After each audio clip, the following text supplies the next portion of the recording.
In the 1970s, Secretary of Agriculture Earl Butz told America's farmers to get big or get out. Since Butz made his proclamation, farms have been getting very big and farmers have been getting very few. This leads us contrarians to ask, can big farms be made into successful small farms? Welcome to the award-winning Food Chain Radio Show with your host, Michael Olson. And now get ready for 1 hour of What's Eating What Radio.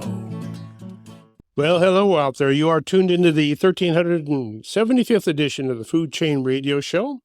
Or hey, perhaps you're among our friends down there in Nandi who are tuned in as we stream along in the food chain page at metrofarm.com. Well, whoever you are and wherever you are, welcome aboard. I am Michael Olson, your host for this hour of What's Eating What. You know, Earl Butz was right. Farmers need to get big or get out if they are growing commodities. You see, in the commodity marketplace, whoever grows the most for the least wins the consumer's dollars. But, therefore, to be a successful commodity farmer, you have to have a lot of commodities coming out of your field to win. Otherwise, you can't benefit from those economies of scale. But wait, how do commodity crops address the need of a hungry city people for real food grown in real soil by real farmers? Can you imagine your neighbor pounding on your door to show you a tomato he purchased that was grown in a field of 10,000 acres with millions of other tomatoes? No, not going to happen. When it comes to the high-value specialty crops city people like to tell their neighbors about, it really is not necessary for farmers to get big or get out to make a decent living. In fact, small parcels of land located close to a hungry metropolitan marketplace can be made to be perfectly suitable. The real question for metropolitan farmers, therefore, is how to gain enough control over metropolitan land to grow high-value specialty crops. And that need for control leads us to ask, who better to ask, as a matter of fact, than the man with a plan? He is Peter Savio of Savio Realty Limited, Hawaii. Peter, welcome to the Food Chain Radio Show. And thank you for having me. Savio Realty Limited. From your website, it says Savio Realty Limited is one of Hawaii's top real estate companies specializing in everything. So, how did you come to specialize in everything in Hawaii?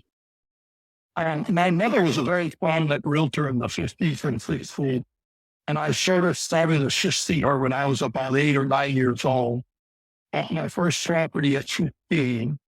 And I had that joy of working with my mom, but my mom was also one of the top realtors in the state at that point, and very involved with all of the changes that Kerry would send in. And Kerry was establishing our first condo statute in America. So I kind of aged through the whole history, and I ended up being an affordable housing developer. Wow. So you went from being a realtor to a developer, which is... I'm a realtor and also a developer, but I pretty much spend all my time on the development side, but I own a real estate company that sells my property as well as others. Okay, good. I had a friend who was out on the island of Oahu driving around and ran across probably one of your signs for condominium farming. And he slammed on his brakes and took everything down and sent me the information and said, Michael, you got to check this out. And I did. And here we are. But before we move on any further, a couple of years ago, I was engaged in conversation with a couple and their children in the Sydney airport. And they were talking about how they take their kids to all of the islands in the Pacific as a way of educating them about the world. And so I thought, well, that's a perfect opportunity to ask a question, which is, which islands in the Pacific are best? Without a second of hesitation, both parents chimed in, Hawaii. So, Peter Savio, what makes Hawaii the best? Hawaii is really unique. And I think a lot of it has to do with our location in the Pacific. I mean, we're super isolated, but we're as far away or above the equator as you can be and still be practical. So we tend to be cleaner. We don't have the high humidity. We have a nice trade wind day almost every day. It really is a wonderful, wonderful, unique place. That's pretty much what they said. Everything is just right. And according to my experience, which is a little bit, I've been around the Pacific a few times, but when you get close to the equator, it gets hot. And you have to hide from that sun, or you just cook. And Hawaii is always just right. Yeah, we're fortunate, like I say, we're just far enough away. If we were another 10, 12 miles above the equator, we wouldn't be tropical. We wouldn't have coconut trees. A lot of plants couldn't grow. Because of our location, just about every crop can be grown in Hawaii as long as you don't need snow. There you go. Then if you need snow, you have to go climb up Haleakala or something like that, right? Only on a snowy day, because a lot of times there is none there either. Okay. Well, let's turn to your project, which is Ohana Farm Parcels Condominium Farming, which is a mouthful. And I really found the concept very interesting because a book I wrote called Metro Farm, one of the models that I laid on the table was 4 young men, I think maybe 3 young men and 1 young woman, took an 8-acre parcel of land and divided it up into 2-acre parcels. And by golly, they used their little, I called them apartment farms, 2 acres, to start a business for themselves. They were close to the city, so they were able to have a good market, and they were able to help each other out when needed. So it seemed to work pretty good. So when I saw your concept of condominium farming, I thought about that. Is that kind of where you're going? You're going to find this around me. Because we were the first state to approve condominiums back in the 60s, we tend to have condominium office buildings, condominium hotels, residential condos, shopping center condos. We've condominiumized everything. And the personal line actually works really well as a condo. And the mainland, you may have co-op or this discussion, co-op and condo in the ownership portion of concept would be considered very similar, but we prefer the condo here just so we're more familiar with it.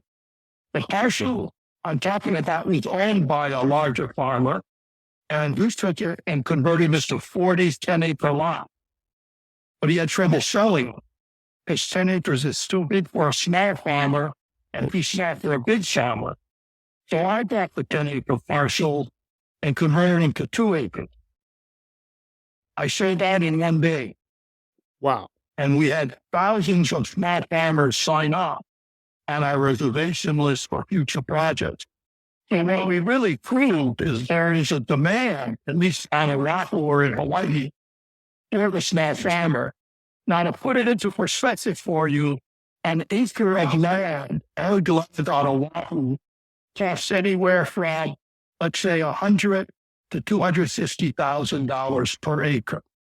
So the land is a lot more expensive than you would find in a mainland ag area. And I think the farmers have to work a little harder. When a farmer can earn up to $200,000 a year than a 1-acre parcel. So there's money to be made as a farmer. It's expensive to get in. And it makes it easy here. Again, it's a federal farm loan program, because without them, the payments would be too high. So it's kind of all falls into place. You have a high cost of land, but we also have a very hard-working group of farmers. And, you got to realize our farmers come from America, Philippines, China, Japan, Cambodia, Thailand, you name it. They're probably here farming somewhere.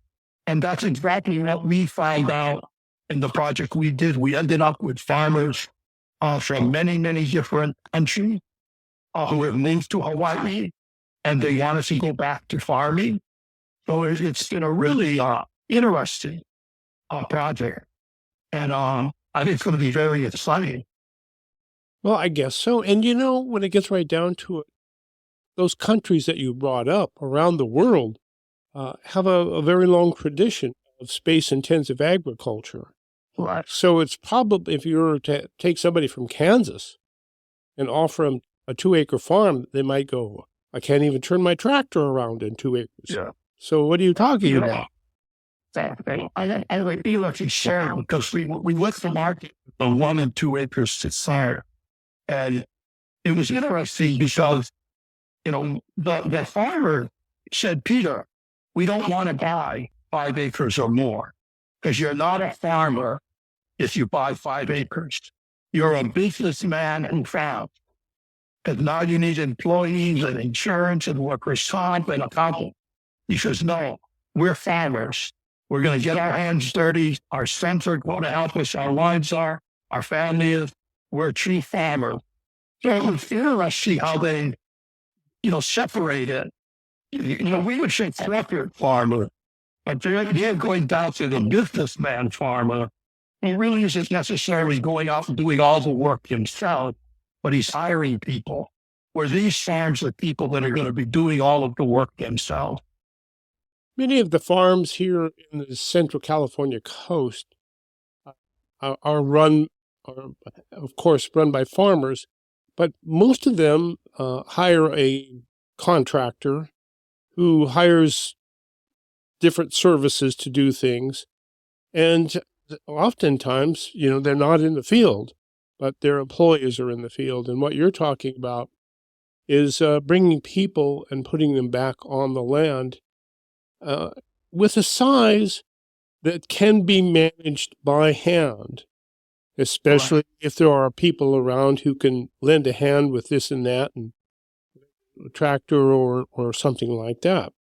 Yeah. Makes a lot of sense. So that model that I saw here in the Monterey Bay area so many years ago actually is something that you're really developing, but you're taking it a step farther because you're offering people fee simple ownership of land, which is earth-shaking.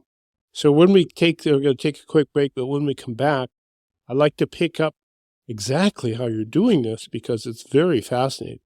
Folks, this is the Food Chain Radio program. Michael Olson, your host for this hour of What's Eating What, with Peter Savio of Savio Realty Limited. And if you want to look up what we're talking about, go to the Ohana Farm Parcels Farming, OHANA, and you'll see amazing stuff happening. This is the Food Chain. We will be right back, so please do stay tuned.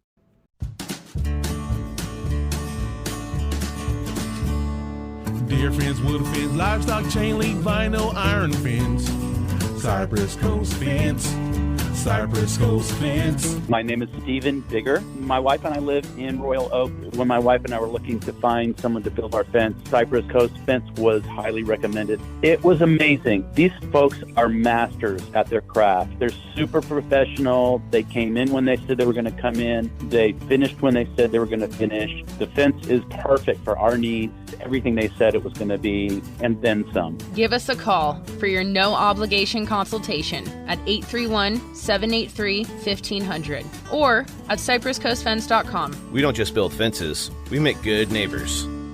Deer fence, wood fence, livestock chain link, vinyl, iron fence, Cypress Coast fence, Cypress Coast fence. When you need help managing your estate, call on the Angel. Hello, I am attorney Angel Hess, and I am ready to help. Whether you need a will or a trust, a guardianship or a conservatorship, or if you are managing the financial affairs of a loved one, I will help you with over 7 years' experience working in estate planning and probate fields. When you need help, call on the Angel, attorney Angel L. Hess at santacruzlegal.net. The Hook is California's first ever cannabis outlet. 100% locally owned and operated, we're here to be your friendly neighborhood hookup. We believe that everyone should have access to fairly priced cannabis, so we work hard to get it to you for 30 to 50% less than the other guys. If you're 21 or older with a valid ID, visit us in Capitola or in Watsonville today. We're here to be your friendly neighborhood hookup. Check out our website, hookoutlet.com, for deals and stay groovy. You need a clean, pleasant space to conduct business, but you don't want the burden of a long, expensive lease. Your solution is Satellite Co-working and Digital Media Studio on Soquel Avenue. Satellite offers private offices, meeting and conference rooms, even co-working by the hour, day, week, or month. Schedule a tour at satellitecoworking.com. Mention Santa Cruz Voice for 20% off your first reservation. Hi, folks. How many of you out there love to garden? Wouldn't it be nice to grow some of your own food? Or maybe a flower garden would brighten your day. All you need is the Knox Garden Box, a heavily constructed, portable, elevated garden on legs that can virtually change the way you've gardened in the past. The Knox Garden Box can be set up anywhere. Yes, you can place it right on concrete at knoxgardenbox.com. That's Knox, gardenbox.com. Let's go back for more of What's Eating What on the Food Chain with Michael Olson. Well, ladies and gentlemen, one day Peter Savio got a great idea. What was the apple that fell on your head? How did you come up with this great idea, Peter? Actually, the sugar plantations had closed in the 70s and 80s. And, they were 20, 30,000 acres. And to compensate the laborers who were losing jobs, they gave a group of them some land in the North Shore, what we call Wainua.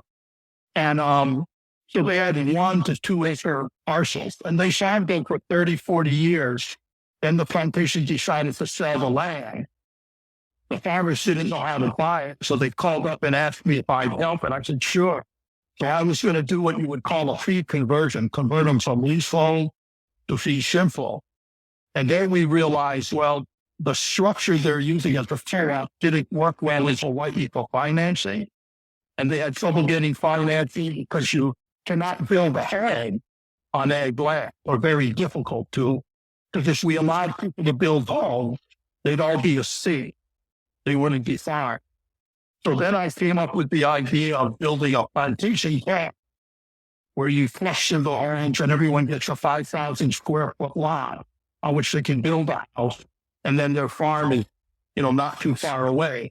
So we put that all together and came up with this condominium concept.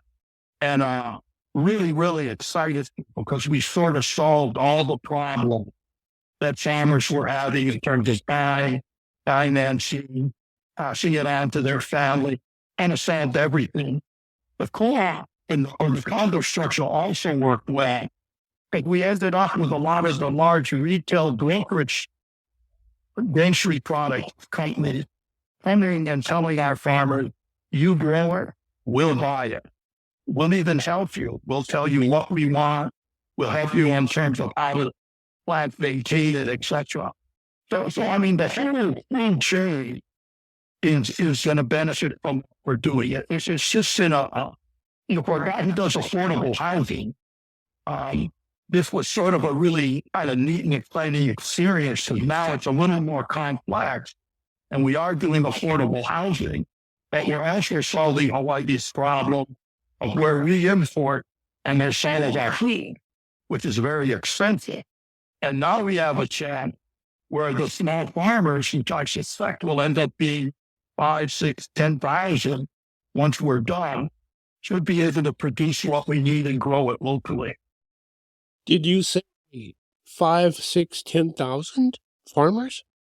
Well, we already have over 2,000 that have signed up wanting to buy in our projects as we continue to do additional ag projects. I've already sold, I think, 600 farm lots. My problem is finding additional land. it's very difficult to get ag land in Hawaii and get it at a price where you can afford to resell it.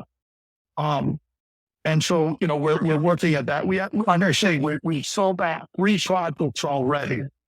And usually in the matter of a few days, once we announce it.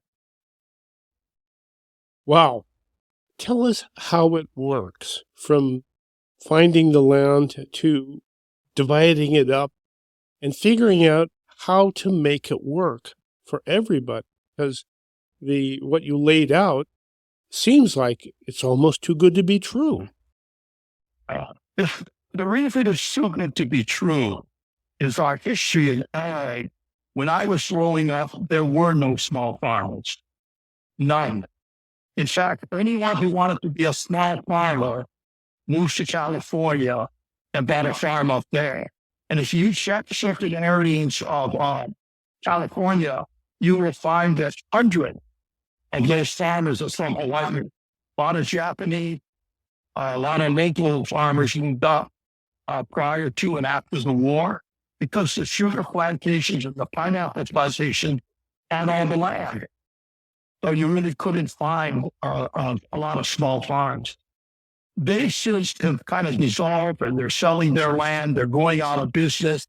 There's only one pineapple plantation still left. Everything else has been converted to fee. So I mess out in the sense that I'm buying land that has been farmed by a large company for 150 years. They actually put in the range, designate as a field. Now, their field might be 20 acres. I simply have to take it and split it up into, 2-acre pieces. But they have the range. They usually have an irrigation system in place. And if I'm lucky, I can use most, if not all of it. So it's not too expensive to extend it by adding more valves, etc. So each farmer can control his own water use. So again, we sort of locked down because of our history of large plantation.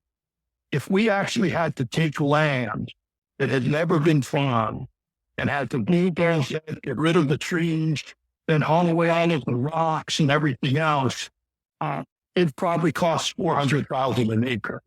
So it would just get too expensive. So again, it's not me as much as the opportunity was there. I saw it, I seized it, and of course now it looks like it's going to work. You're kind of like a junkyard of industrial agriculture. You're taking things that don't work anymore and taking them apart and making them work again. Yeah. And like I say, the water system's there, so we know it works.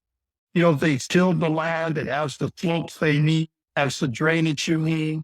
There's a lot of work's already been done. And of course, the farmers know the land. They know it's good land. Getting productive land. The problem we have is some of our farmers want to be organic.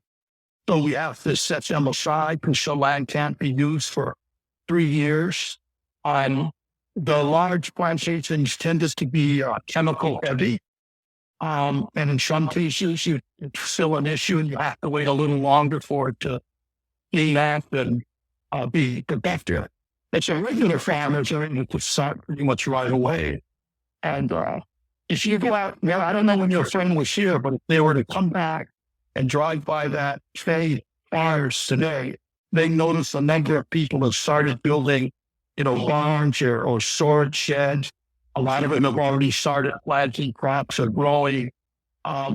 It's like I said, it's just kind of an interesting prospect to see the excitement that we created within the farming community. Oh my goodness, having access to land that can be your land is the truly amazing thing about it, because most small farmers are stuck with some kind of rental or lease agreement or sharecropping agreement. And, the thought of having your own fee simple land is beyond comprehension to most of them. We are land short to start. It's interesting because a residential lot of, let's say, 5,000 square feet would sell for $400,000. And ag lot of 1 acre would sell for $130,000. So ag land is a lot cheaper than residential. The problem is you can't build a house on it, or it's very restricted. Okay. So that you can't build a house on it means there are no houses on it. So that raises the question of how it can be financed, because there's nothing for a bank to lend on. That's the problem. That's why we did the plantation camp. So we're going to cluster the homes in a camp. So there'll be a camp of, let's say, 150 house lots with 150 homes. Each family will own a house lot and the ability to build a house, but he will also own 2 acres of farmland, within probably a mile of that location. And so it makes sense, because now you can finance the property with regular financing. Right now, the only financing you can use for agriculture is the federal program, because they do not require a house. They do require the land be farmed. So our people will farm it, and they should get the federal funds now. And of course, once the camp is approved and the house is approved, then they can go to the farmer's home loan and get financing for that. And they combine the house on the plantation. What did you call it? Plantation village? Plantation camp. Yeah, well, it's really a planned unit developed be the mainland and for describing it. But because of that plantation history, local people understand plantation camp, which is nothing more than a cluster of homes in a farming community. So it's like a small villa and Madison. In fact, in our law, the lot for a plantation camp should not be more than 5,000 square feet, because they're definitely afraid if the lot's bigger, mainland buyers should buy it, and it might become a farming community. It'll become a real wealthy, safe type community. So we have all these little works we have to work around, which is really to preserve the land for its agricultural use and give the farmer the chance to succeed. It seems to me like what you put together here is a modern update of the classic ancient Chinese farm village, where the farmers lived in a plantation camp, as it were, and then they walked out into the fields, wherever they might happen to have a field. But the fields were too important to put housing on, and so you clustered them together. There it is. Now, in the homesteading days, the government would give you 160 acres out in the prairies of Montana and whatnot. But you had to prove up. Now, if the government is giving people money to farm, is there some kind of criteria for proving up?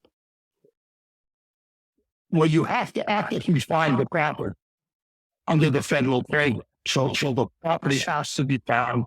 It should not just be left fallow, or it technically not even rented to someone else. You're supposed to farm. Although the federal program does allow you to lease. As a rule, our program does now. We don't want to let the individuals buying land and then leasing it to a farmer. Our purpose is to have the farmer own the land. If you work like a true being a farmer, and the benefit is to you retire, you own that land, and that land is your retirement. It's whatever you're going to possibly give to your children. So interested? I'm not about ownership. I'm not a big supporter of rental programs. I believe in ownership. Amen. Amen to that. My goodness. So you put a project together. You have, I'm looking at your Ohana project, 222 acres, 111 farm lots available. How do you organize this? Sounds like chaos to me. Not really, because the fields were laid out in 10 to 20 acre pieces. So we just had to hire a surveyor and go back in and say, okay, resurvey it. So we have at least 2 acres. So not much be 2.5 acres or, 3 inches, since we had 2 maps in one corner or something. But all the lots just over like 2 acre, which is the minimum size for our zoning. And then if a farmer wants 4 acres, he just buys 2 lots side by side. But so far, we've had very few farmers that took 4 acres or even 5 acres. Too much. Majority are 2 acres. If for one family or one group, yes, that's fine. Okay. What about a governing authority? I mean, you have a 222-acre parcel of land divided up into 111 farm lots. Who's running the show? And just to put it back into perspective, your friend took a picture and was trying for the second increment. The first increment was another 200 acres and 120 on. So it's really a 450-acre parcel, and it's going to be one condominium association. The farmers will elect the board of directors, and the board of directors will set all of the rules for farming. Okay, so all of the regulations in terms of what coordinates you can use and can't use, if you have to trim your tree, was it staff near shadow, all those types of things. It's a staff governing entity. So Peter doesn't want to get involved in governing it, does he? I'm not a farmer. To me, I was worried at first about the farmers running their own condominium or homeowners association. But once I started working with them, they are exceptional people. They really are. They understand working together. They understand cooperating. And you're going to be an example of loading the tractor. I mean, they're already doing that. People were sitting there, I have a tractor, I'll let you borrow it. Even some of our farmers, there was one farmer who was always a little bit of a problem. And he didn't have a lot of friends, but he got sick. Everyone else took care of his farm for him, even though they didn't like the guy because they said that's just the way it is. I mean, I just feel so good about the quality of people. And I think a lot of it has to do with raising your own food and actually the hard work of farming and getting your hands and your feet in that dirt, being grounded. Just an exceptional experience as a developer. Kind of like what Thomas Jefferson said about farmers. It's hard to find a farmer with a bad moral character because I could believe that. It just doesn't work that way. Okay. One other interesting thing too is Hawaii has a farming program at the University of Hawaii. So we're also getting a lot of kids, 20 years old, wanting to farm. I believe that. I went on a farm tour this past week in the Monterey Bay area here. A lot of kids. And I could just see they would be running for your program in a minute. Folks, this is the Food Chain Radio program. Michael Olson, your host for this hour of What's Eating What with Peter Savio of Savio Realty Limited. We're talking about condominium farming and why not take a big parcel of land, divide it up into a bunch of small parcels of land so real people can grow real food in real soil and make everybody happy. Do stay tuned when we come back. I'd like to ask about the money. Is there any money in it? Must be. Right back. History buffs. This tale from Michael Olson's Tales from a Tin Can took place during the Battle of the Komandorsky Islands, March 1943. All the gunfire that had been aimed at the Salt Lake City was now coming directly for us. From my position up in the gun director atop the bridge, I could actually see the rounds coming from the Japanese cruisers. Captain would yell up, "Over or under?" I'd yell my guess back down, and he'd give the helmsman his orders. Those Japs had their batteries lined up right, I'll tell you. They dropped a dozen shots short, then walked right up as neat as you please. Their dispersion wasn't 20 feet, and that's what you want to see. Except, of course, if you happen to be on the wrong end of that gunfire. Hell, even the men down the fire room knew we were done for. Tales from a Tin Can contains 424 tales by 44 sailors aboard the USS Dale, from Pearl Harbor to Tokyo Bay. Order your Father's Day copy at talesfromatincan.com. That's talesfromatincan.com. talesfromatincan.com. Duke the Pug will soon turn 20, which is pretty good for a dog breed that averages 11 years. When Duke was 13, he lost a lot of hair, had a hard time getting up for a walk, and his bowel movements were not very moving. We started making his food instead of buying it. We cook up a big batch of rice, chicken, broccoli, carrots, and turmeric, freeze meal-sized batches, and thaw them at mealtime. We also sprinkle Arthrodex on each meal. Arthrodex is a complete blend of plant-derived minerals, vitamins, amino acids, and enzymes formulated to make old dogs young again. And it does. Duke the Pug does have his problems, but he has all his hair, loves daily walks, and has no problems with his movements. Breakfast is at 7, and if it's not there by 7:01, we all hear about it. Make your old dog young again. Pick up Arthrodex at nutrients2go.com. And while you're at it, make yourself young again with a Healthy Body Start Pack. nutrients2go.com. nutrients2go.com. You can earn a substantial income by farming for the city. All you need to do is take your crop to market and win the competition for the consumer dollars. There is a well-proven strategy for winning this competition. You will find it embedded in Metro Farm, the guide to growing in or near the city for the city. Northland Berry News, Paul Otten. What a book. It's obvious Metro Farm was not written by someone sitting in an ivory tower. It comes from the trenches, from the School of Hard Knocks. A superb job. Ag reporter Nancy Barr. Metro Farm addresses just about every issue involved in planning, planting, growing, harvesting, packaging, transporting, and marketing of a crop. Before you plant your seeds, pick up a copy of the Ben Franklin Book of the Year award-winning Metro Farm. Then plant your seeds and win the dollars. MetroFarm.com. MetroFarm.com. MetroFarm.com. So much to say, so little time to say it on the food chain with Michael Olson. When I went to write my book, Metro Farm, I was searching around for people who were actually making money farming small parcels of land.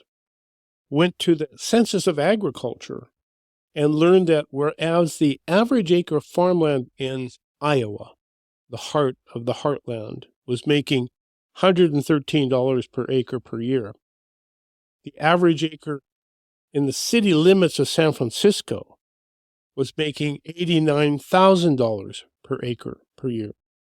That was way back when. And it's more like, if you translated that $89,000 into today's money, it's pretty close to $200,000 an acre. So how did they do that? Well, I snuck around and found people actually doing it. And inevitably, they were very, very clever business people. Peter? I think that's very true.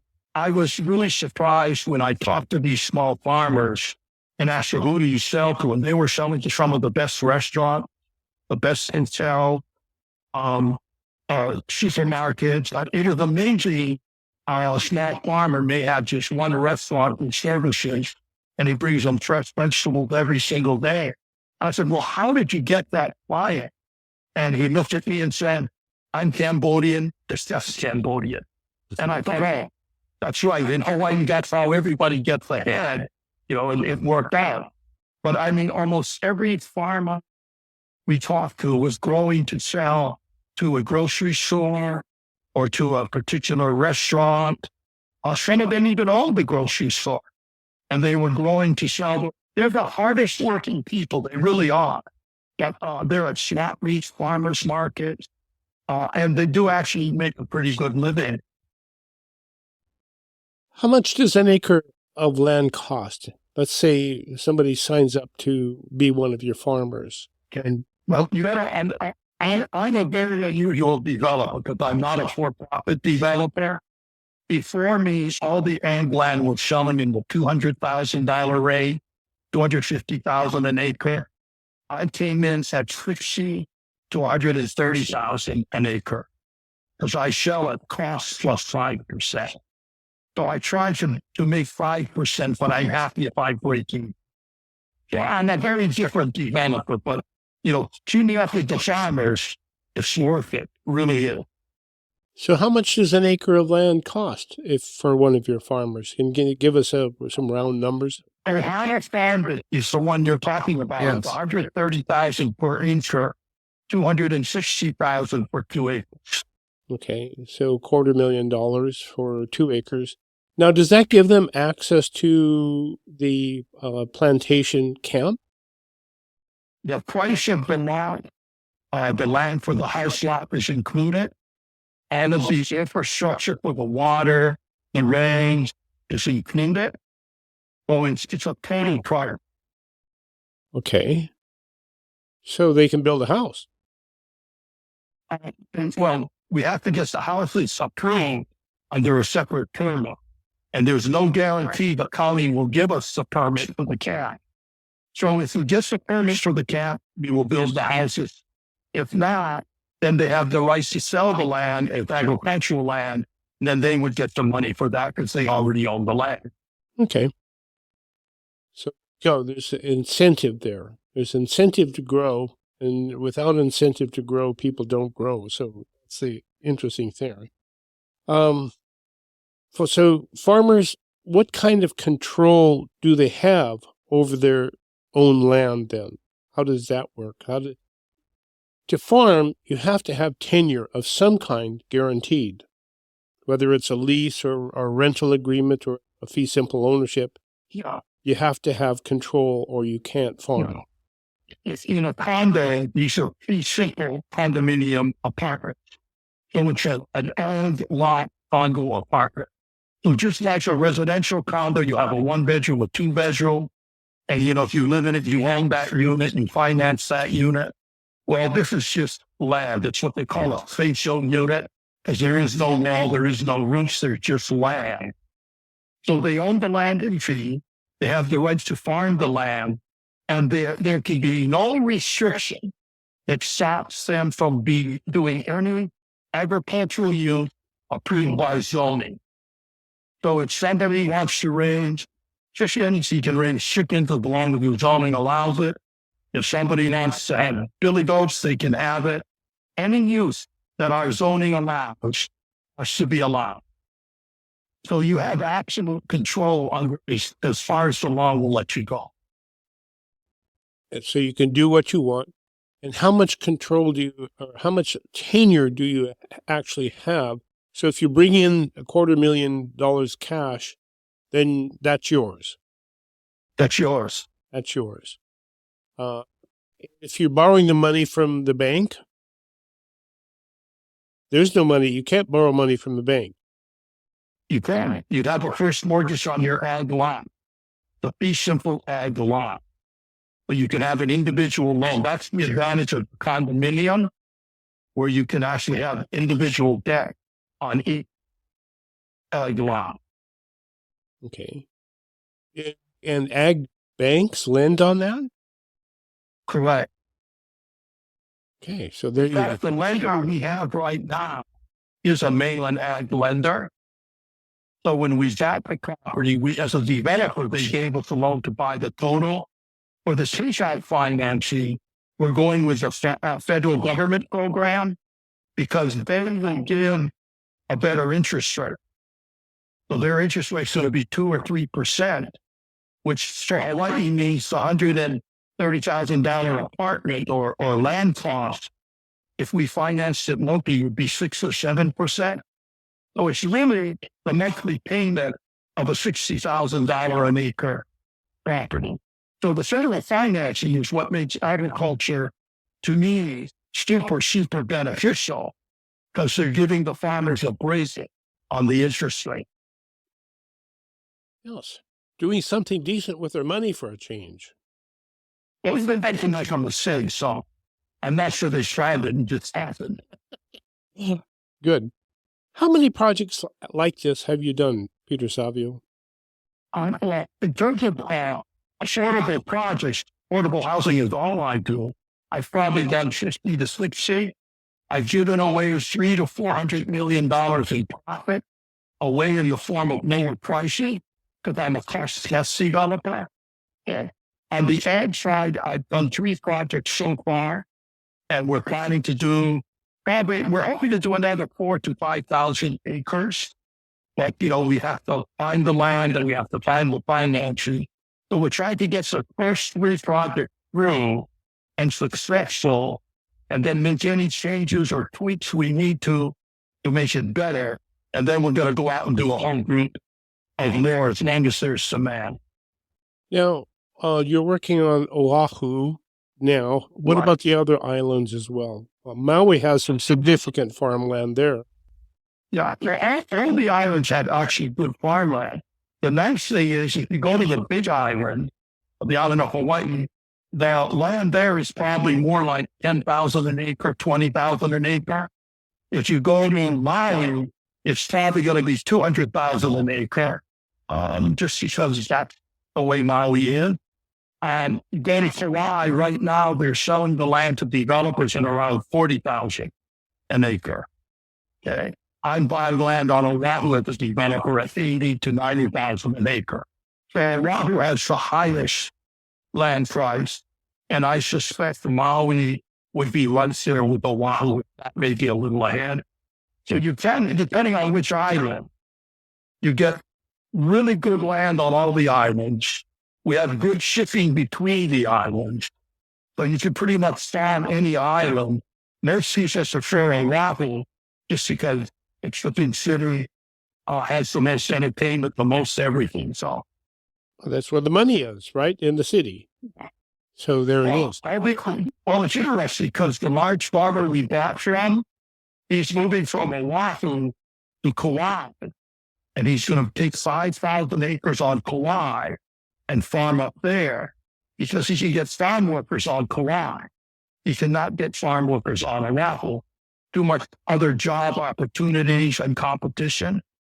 And plus, the pay on the neighbor island is actually a little cheaper to live in some cases because of housing and everything.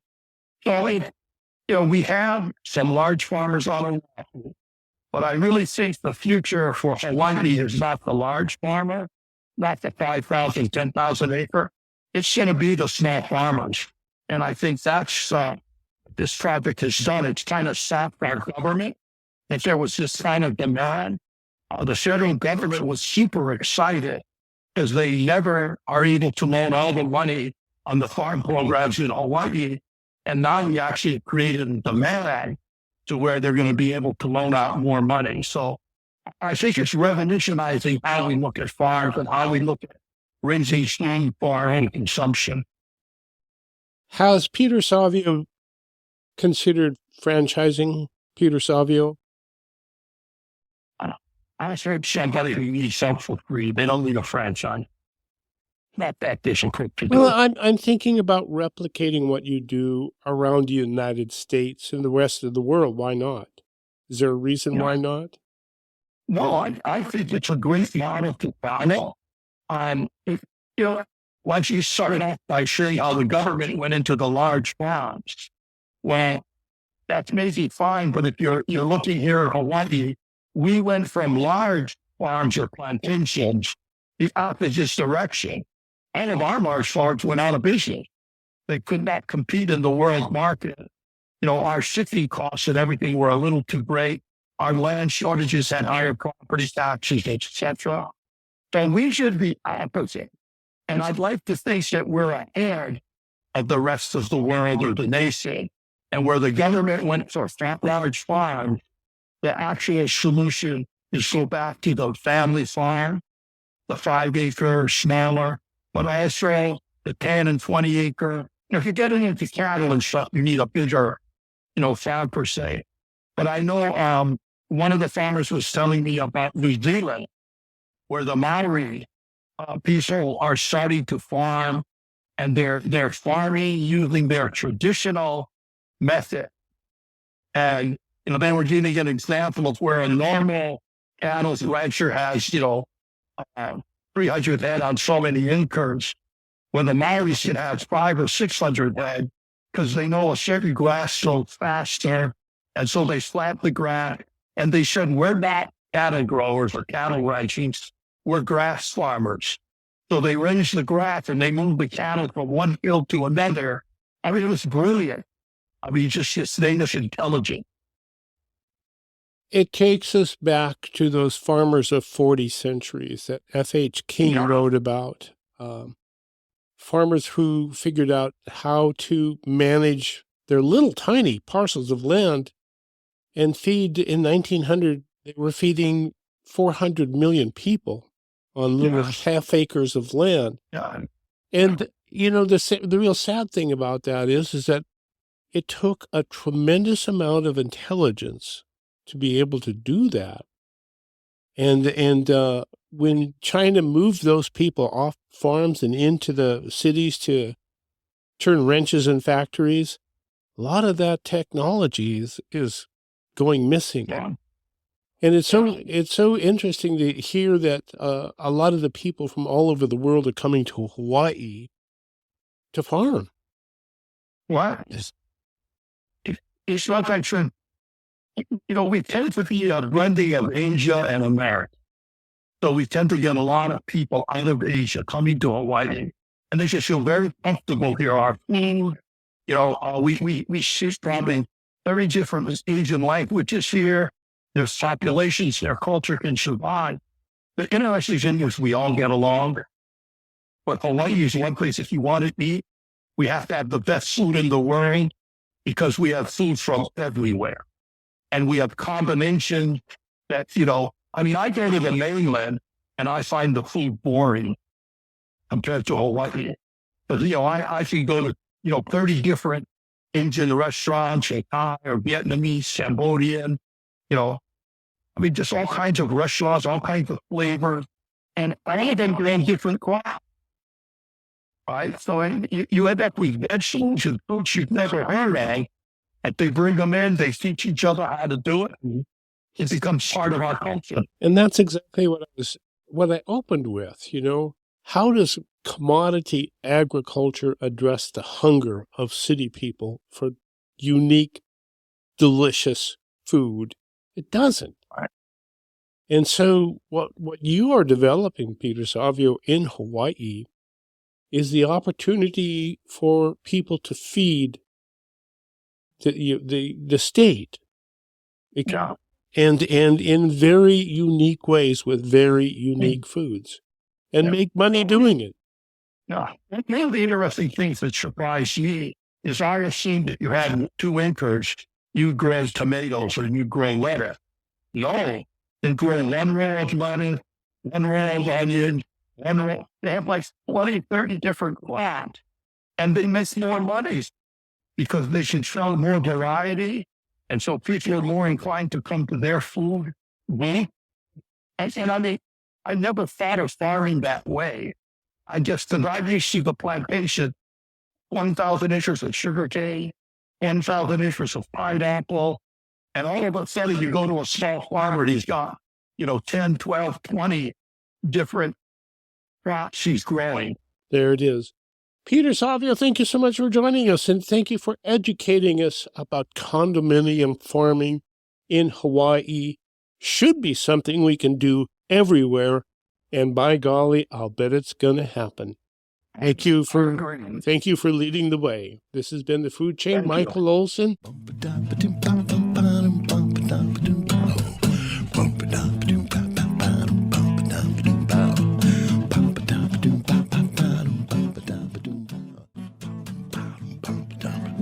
You've been listening to the award-winning Food Chain Radio Show with Michael Olson. And if your friends missed the show, tell them to log on the Food Chain page at metrofarm.com for a listen. Now, go out and find some food with its farmer's face on it and live.